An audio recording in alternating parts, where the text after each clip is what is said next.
A gang of armed robbers who believed they were untouchable and went on a 4-day crime spree have been jailed for a total of more than 30 years. The 5-man gang targeted houses, a building society, a bank, and other commercial premises across Greater Manchester when victims were terrorized with various weapons including an axe and a machete and a sledgehammer. One woman customer in the bank robbery had a knife held to her neck. The attacker threatened to kill her and she was left so scared by the ordeal she has suffered from sleepless nights and is frightened to go out to banks. At Manchester Crown Court, the 5 men admitted conspiracy to rob and were jailed for a total of 34.5 years. Christopher Ryder, 23, of Meldith Road, Coralton, was jailed for 8 years. Curtis Tucker, 26, of Stelfox Avenue, Fallowfield, and David Boyd, 24, of Churchdale Road, Blackley, both got 7.5 years. Jerome Barlow, 20, of Stephen Lowry Walk, Moston, was given 7 years, and David Hodgen, 22, of Cobden Street,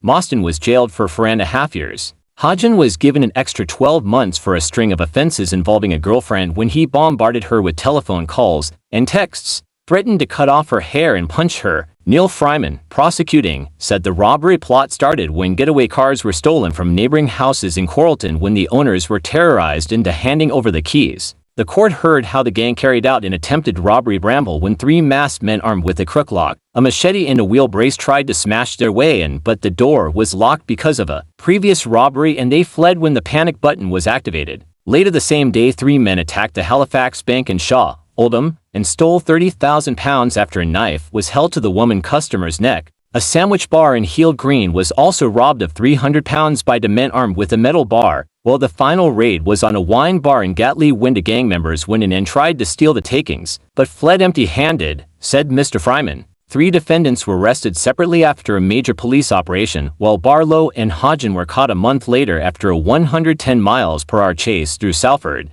Eccles and the city centre. Following the case, Detective Tracy Coward, from GMP's robbery unit, said, "These men were part of a gang who carried out numerous, well-planned robberies across Greater Manchester. They thought they were untouchable and could continue to get away with what they were doing. Today's result is testament to the hard work undertaken by my team. The attacks left staff and members of the public traumatized by the level of violence threatened, and hopefully today it will bring an element of closure to these innocent victims. I also hope it sends a clear message to other criminals involved in this type of activity that we will actively pursue and bring to justice those who think it acceptable to commit armed robbery."